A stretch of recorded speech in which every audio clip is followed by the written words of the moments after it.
నమస్తే అండి. బాగున్నారా?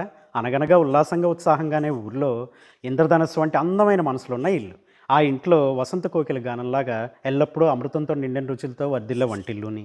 ఈరోజు ఆ వంటింట్లో ఏం కూర చేశారో చూసేద్దాం రండి. ముందుగా దేశోద్ధారకుల వంటి దొండకాయల్ని, చిల్లర కొట్టు చిట్టం వంటి చింతపండు గుజ్జుతో, పడమటి సంజారాగం లాంటి కాసింత పసుపుతో కలిపి, ఉమ్మడి కుటుంబం లాంటి ఉప్పు కూడా వేసేసి, నీకోసం అంటూ నీళ్లు కూడా పోసేసుకుని, ఉడకబెట్టేసుకుని పక్కన పెట్టండి చెప్తాను.